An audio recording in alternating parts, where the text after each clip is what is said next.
Let's get right to the point. In this video, we will be reviewing every single pilot episode from every Power Rangers show. Let's start with Mighty Morphin Power Rangers. In the beginning of the episode, Jason, the Red Ranger, teaches martial arts at the Angel Grove hangout place. Then all 5 cast members get teleported to the Power Ranger lair where Earth's guardian Zordon gives them their power to become Power Rangers. Then Jason, Zach, Trini, Kimberly, and Billy fight the Putty Patrol and the latest villain, Goldar. Overall, Mighty Morphin Power Rangers pilot episode is okay. I mean, it has a simple martial arts lesson. It's the first thing they did, so it's slow and cheesy. Next, we have Power Rangers Zeo pilot episode. We have new Rangers to start with. We're still in the Mighty Morphin transition phase. We also have different Power Rangers. The only ones that stayed were Tommy, the Green and White Ranger, and Billy, the Blue Ranger. This pilot was totally different from Mighty Morphin. The whole lair in Mighty Morphin was destroyed until they had an underground lair for the main set. It is also alien themed, and we have metal looking villains. Overall, the pilot episode of Power Rangers Zeo was not interesting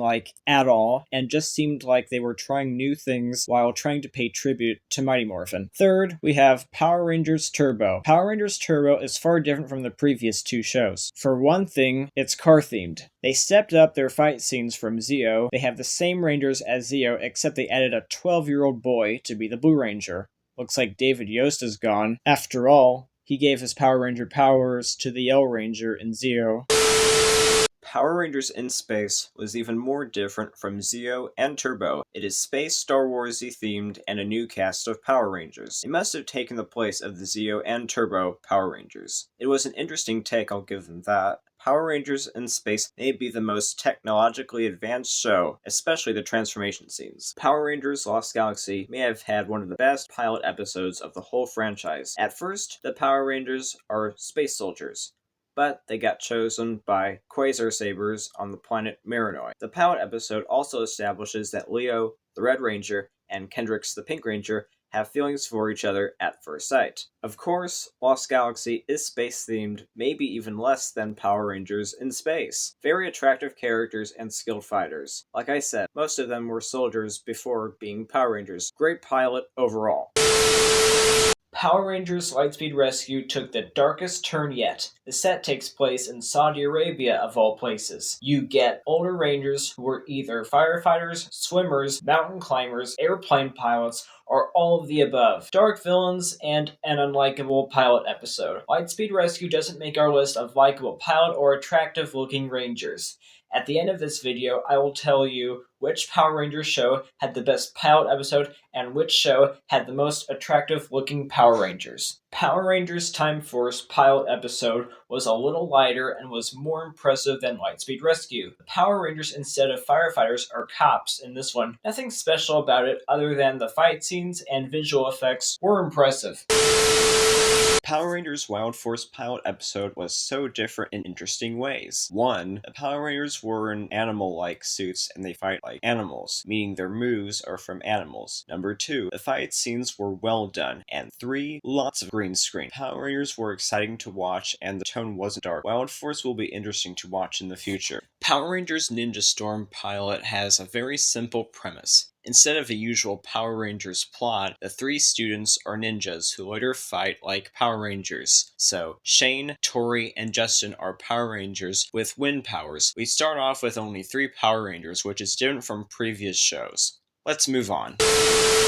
Dino Thunder has an odd start for a pilot episode. Basically, the episode is a very complex 2-parter, and look who's here! Jason David Frank, who apparently, outside of being a past or present Power Ranger, is a newly hired school teacher. He's a Black Ranger in this one. The only performance that stood out to me was Kira, the Yellow Ranger.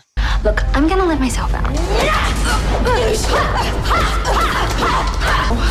I so did not mean to do that. Power Rangers SPD was probably one of the most different from the previous shows. It's kind of like a cop show like Time Force. The Power Rangers also have weird names like Az, Bridge, and Sky. The creatures that they fought against, at least in the pilot, are not aliens. Instead, they're robots. A cool setup, but different. Mystic Force Power Rangers pilot is dark. That's all I'll say. Next, we go into Operation Overdrive. The way we get 5 new Power Rangers is that these new high school students go into Andrew Hartford's house and get into Ray-like powers and become Power Rangers.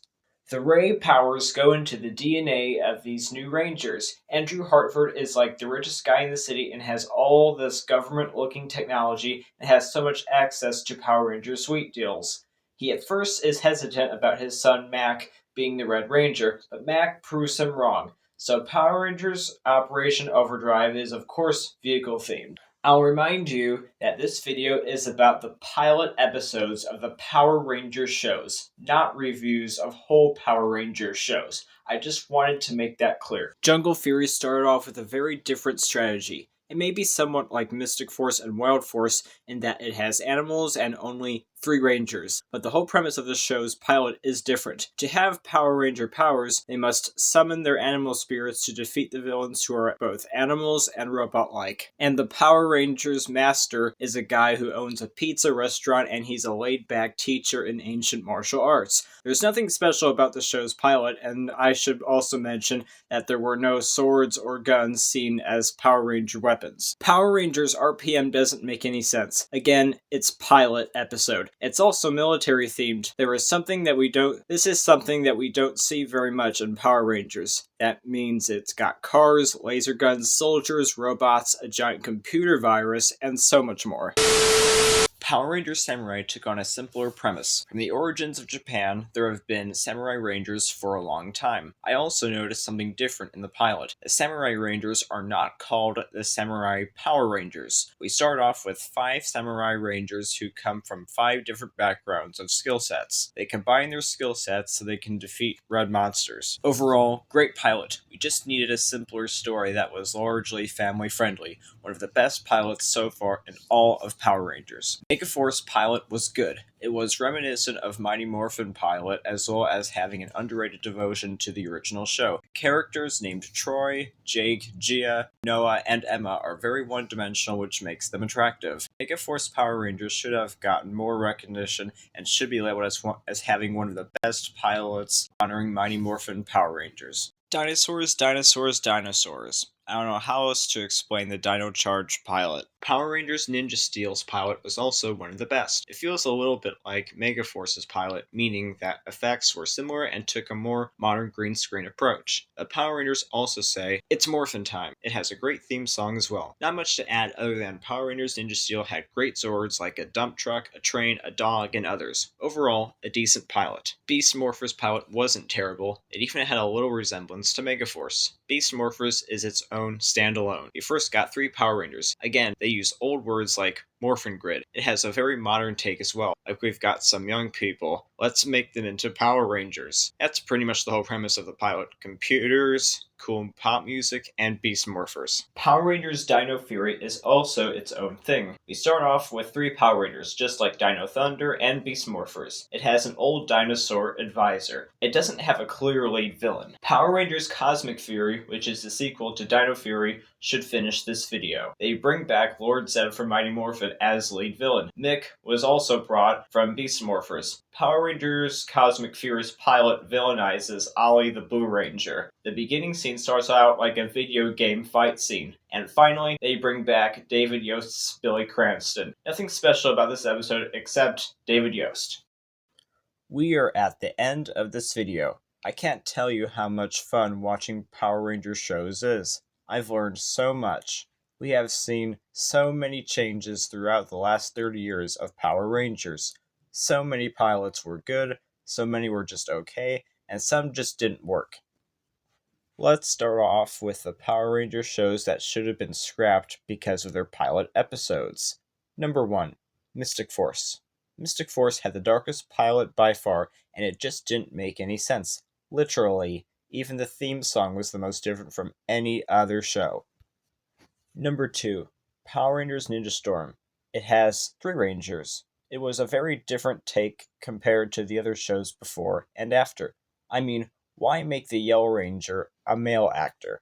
Number 3, and lastly, Power Rangers RPM. Why bring in the military? The top 3 best pilot episodes were Megaforce, Mighty Morphin, and Ninja Steel. All 3 pilot episodes stood out in 3 ways. Number 1, theme song. Number 2, overall characters. And number 3, its story. Now let's get to the attractive part. Of all the Power Rangers Megaforce comes in first place, Mighty Morphin comes in second place, and Samurai comes in at third place. Well, this finishes reviewing every Power Rangers pilot episode.